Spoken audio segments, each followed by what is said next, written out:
Narinig naman ako. Ayun na.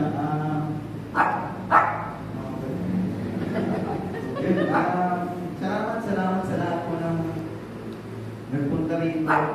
Hindi ko man kilala yung iba. Thank you dahil nandito kayo para kay Papa. So, tingin ko lang ito yung pinamasaya ng Papa. Kung bakit kasi sino nakagawa na sa akin ng anak? Iba-iba yung pinagaling. Tapos, siguro gusto ko i-confirm sa mga sinasabi nila na pastor. Totoo yun, mahalaga yung Panginoon. Bago mawala si Papa, pinili ko talaga ayusin naman. Ayos-ayos kami lahat.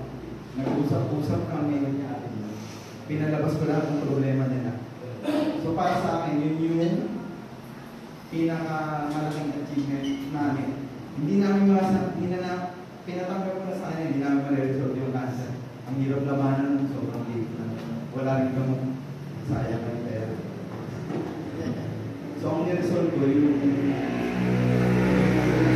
Kung ano yung lumalabas ng problema, kung ano yung mga hinanakit nila sa isa't isa, pinili kong both sides, lahat ng sides. So ngayon pa, ang sasabi ko sa'yo, kahit wala na makapagpahinga na yung wala na ng sipin, kami mga naiwan dito, tutulungan kami, tuloy na. Para sa akin, personal perspective ko, tama, walang perfectong pamilya, walang perfectong tao. Hindi rin perfecto yung buhay ni Papa. Pero sa lahat ng ginawa niya pagkakamali o kung ano yung mga ginawa niya mas malinis ko, sobrang thankful ako doon. Hindi ako galit sa kanya, hindi ako, wala, nagpas na ako. Thankful ako kasi nakita ko kung ano yung mali. Alam ko na kung ano yung hindi ko gagawin. Tapos kung magtatanong, tulad mong sabi ni Pastor, huwag kayo magtatanong ba't bigla nawawala yung tao. Hindi totoo ko na sagot doon. May dahilan yun. Hindi na nga kaya hindi. Kasi yung pangintindi ng tao, mababaw lang lagi. Pero bibigyan ko yun sa example kung bakit kinukuha ng Diyos yung tao. Diba sa akin? Kaya kinuha si Papa, siguro para mapapayata rin ako. Kung nagkakasya na pala ako. Kaya ako, ganun talaga labanan.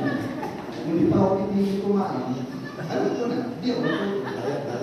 Yun yung dahilan kung bakit minsan may mga kinukuhang tao sa paligid natin para matuto tayo. Bukod doon sa mga utang ng mga nakaraan, bukod doon sa sinisingil, hinabol siya, nahabol siya.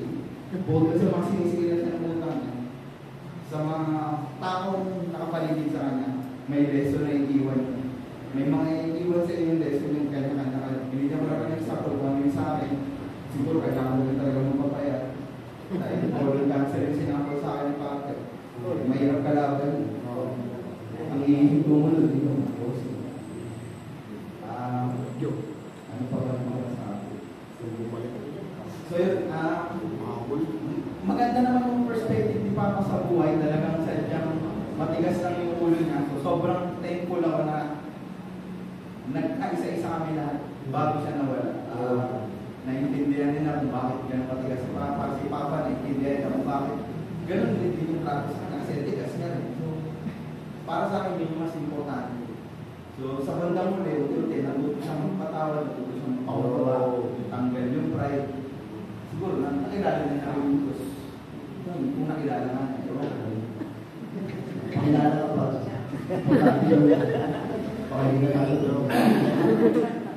So, yun lang. Thank you ulit. Isang tayo, pampagaanan yun. Isa pagpiminin mo. Okay lang, magiging memorable ko. Promise. Magsalita. Walang mawala to sa inyo. Kung ano lang nararamdaman ko. Dati ko, mabigat din pinagkaanan mo. Buong episode mo. Ano to, sinabi naman sa inyo nun, i-maximize yung test na magkakasama tayo. Wala lang ako, wala pa ako magkakasama yung mangbigay. Kasi magpaplastikan, mag-aaway. Pero ito, kahit pa paano, okay, may magandang starting point. Mapakalagaan namin naman yung group moving forward. Yung isa, parang naman.